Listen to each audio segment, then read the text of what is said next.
abilities right now, and if he loses all these roaches, he's not going to be able to build back fast enough quite yet, as he is still working off only 2 hatches. This first Evo chamber is down, but he hasn't built anything with it. He's getting 20 more lings right now. Look at this, IdrA's food.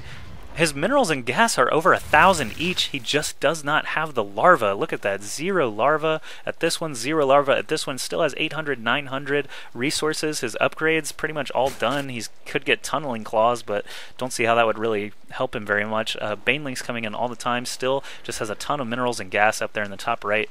That is absolutely crazy. I believe Day9 said during the live cast he has never ever seen IdrA go over 1,000 minerals and gas, and it's like the apocalypse is coming. But he just cannot spend his larva. You know, Zerglings and roaches are so cost efficient that he just piles up the minerals and gas. That's why he got that Evo chamber, so he could start rolling some upgrades. Finally there we do see ground level level 1 armor coming in, another hatchery coming in here, so he's trying to take his 3rd and 4th bases, killing off these rocks at the high yield. It looks like MorroW is, you know, doing the same thing. He actually did kill off his rocks already after starting to build that command center, so it's not in place yet, but it will be soon.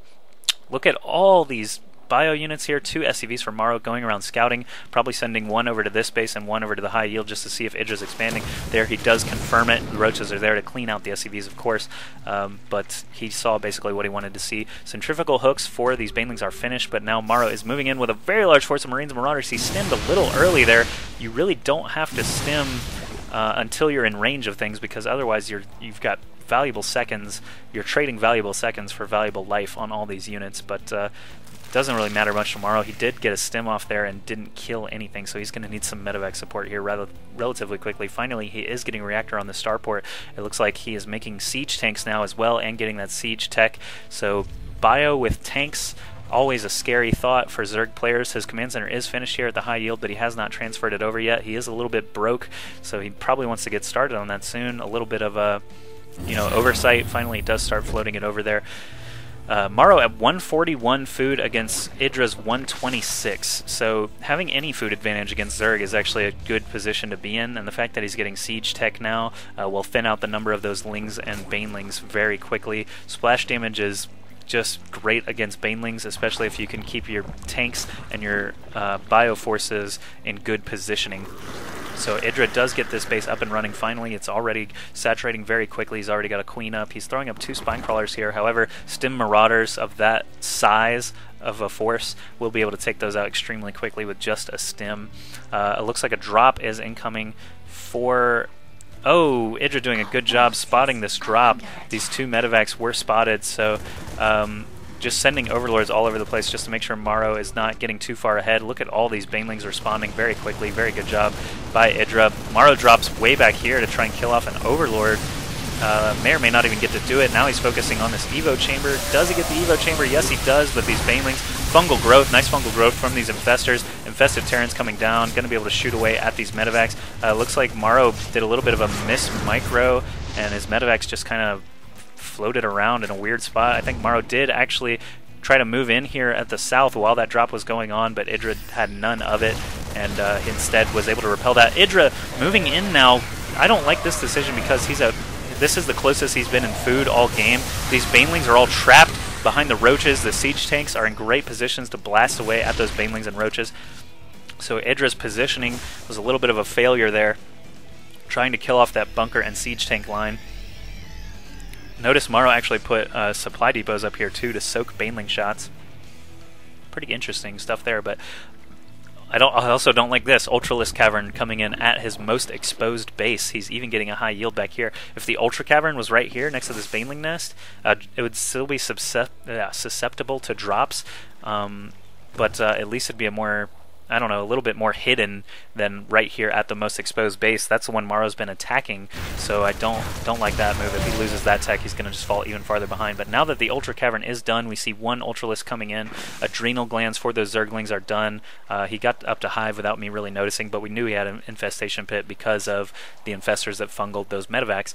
Chitinous plating coming in for the Ultras, so he's getting basically every upgrade he can. His money was extremely high. He's still got 1,300 gas. just because he can't really spend it anywhere yet. Now that he's got Ultra capabilities, though, he needs to actually catch up in minerals to be able to spend that gas. Ultras do cost more minerals than gas, if you didn't know that. They cost exactly 300 minerals, 200 gas, and 6 food. So IdrA's army is going to start catching up in the food count. He's at 146 to 196, but MorroW is so far ahead right now before Ultras come out.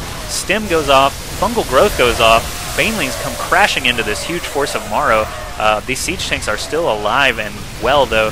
Roaches coming in trying to kill off the tanks. It looks like 1 or 2 of them are going to go down. This Ultra, unfortunately, is in very bad position. These siege tanks behind the shrubbery are able to just keep blasting. These Stim Marauders able to keep blasting. The hatchery did go down. 1 Ultra off by himself here, just hightails it out of there, and this Ultralisk Den does go down. I'm a little sad to see that, because now IdrA is far behind again. He's rebuilding an Ultra Cavern already somewhere else. We'll try and find it here in a second, but MorroW still pushing with the meager forces that he has. 2 Ultras here, 3 Ultras are going to be able to clean this up, probably. Oh no, Medivacs, there's no anti-air for IdrA anywhere. I have not seen a Hydralisk Den or a Spire anywhere in this game. The only anti-air we've seen so far out of IdrA are the Queens and the Infestors with their Fungal Growth and Infested Terrans. So MorroW actually could get a lot of benefit out of some drops right now. He's loading up even more Medivacs here, trying to kill off Overlords. Ultras are moving to the middle of the map. What is going on here? MorroW's trying to expand, but he cannot because this Overlord is crapping creep. MorroW does drop a large amount of forces here, down here at the bottom, but these Ultras and Lings are ready there to contend with it. So his high yield is going to live another day. These Ultras move in to try and prevent MorroW from landing this thing, but of course he can't anyway because there's creep on the ground. So MorroW rebuilding from some very aggressive good play there, killing off that hatchery. He's at 175 food, IdrA at 101. So MorroW just at a massive advantage right now. Even if we look at the worker count, MorroW has 72 SCVs to 43 drones. IdrA is so far behind, even with 3 bases up. Getting that 4th base up, MorroW basically has split the map. He's got his high yield fully saturated, his natural's almost gone, his main is mined out. He does need this base, so that Overlord is chased away at some point. But now we have Ultralisks and Infestors coming in for IdrA. He is going to be able to cleave that tank down, no problem, and continue moving around, but MorroW has so many units and siege tanks that just randomly placed all over the map. Good fungal growth there to slow those units down. 3 Marines still chasing away, though. He stopped to get this bunker and is now doubling back. I don't like that move. There's only a little bit of energy left on these Infestors. All these Ultras are going down to the Stim Marauders and Marines. These Infestors explode after just 1 volley, so IdrA losing some forces needlessly there, and does GG. Look how far behind he is. 103 food to 187 food. He's only on 3 bases, cannot get this hatchery up to save his life. MorroW does finally clean out that area, so he's going to be able to take this expansion and defend it easily with this number of stimmable bio units and these medevacs to drop all over the place. So IdrA just cannot catch up at this point in the game, realizes it, and GG's. So MorroW does take a 2-1 lead in this best of 5 series. Let's see how the players do in Game 4.